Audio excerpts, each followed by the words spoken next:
escapade. President Barack Obama told reporters that Iraq will need additional assistance from the US to push back an Islamic insurgency. The president did not specify what type of assistance he's willing to provide, but Obama says the White House has not ruled anything out yet. In our consultations with the Iraqis, there will be some short-term, immediate things that need to be done militarily, and our national security team is looking at all the options, but this should be also a wake-up call for the Iraqi government. Earlier today, the al-Qaeda-linked rebel group vowed to continue their fight against Iraqi security forces and said they will march on the streets of Baghdad.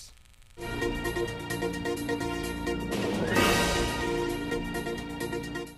here. Fire away. 5, 4, 3, 2, 1. Broadcasting live from the Newsmax studio in New York City. A fusion of politics, commentary, entertainment, and sports. Steve and his team bring you the latest news and opinion now. Here is Steve Malzberg.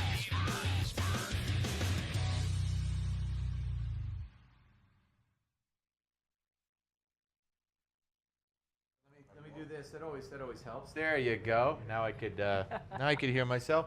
We have some news, Mary, and that is that Bo Bergdahl is being flown back from Germany to the U.S. Basically as we speak, and so he'll be back. There had been some back and forth with Chuck Hagel and one of the congressmen on the committee yesterday as to why Bergdahl was being held so long in Germany. Was it for physical reasons, or was he being hidden there or kept there?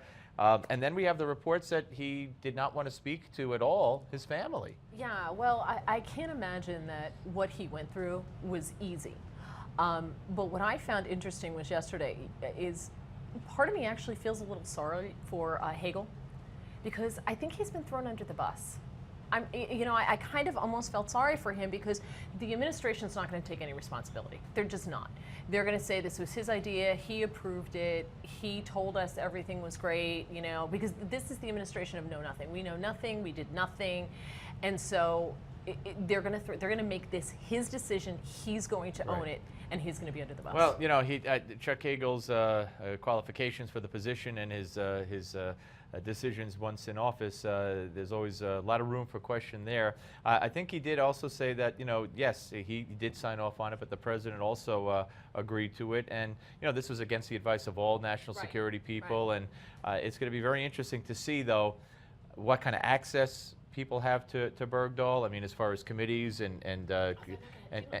courts, he's going to have to be court-martialed. There's going to have to be a trial. I'm so glad How soon that's going to happen. And isn't one of the penalties, court-martial, isn't it the death penalty? The firing squad, I remember discussing this with certain guest military people at the time, and the firing squad, if he's found guilty of, if it was desertion or treason, I forget which one it was a possibility. So there's no way that's ever going to happen in this day and age. Right, because we're not going to bring him home to kill him. Right, but it's going to be interesting to see, because all the evidence we have to this point, all the evidence from the New York Times printing the letter he left for his troops when he left, and the emails with his parents before he left, and the father saying, follow your conscience if that's what you're feeling. Everything is that he willingly deserted. So it's going to be very, very interesting to see how that works out. Now, there was a report, and Brett Baer on Fox News did it yesterday, talking with Air Force Major Eric Stahl, and he was the commander and pilot of the C-17 aircraft that was used to transport the wounded from Benghazi. And he says that in 3 hours they could have been to Benghazi to help these people. Let's watch some of that. Bottom line, I mean, you in the alert status you were in, conceivably, if they had called early enough, you could have evac'd those people from Benghazi. Absolutely. We could have, if they would have called, we could have been down there 3 hours basically. A hurried up timeline, it probably would take us an hour and a half to get off the ground, and 3 hours and 15 minutes to get down there. So we could have gone down there and gotten them easily. That's not been talked about. I think the only thing that I've heard is that there was no assets available. If they would have called early enough, certainly we could have gone to Benghazi.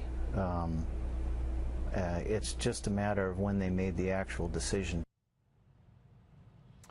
And, you know, like Brett Baer said, this is something that we have not heard to this point. There's been all kinds of excuses, but this information has not been, we need to get this man on the record before probably the select committee.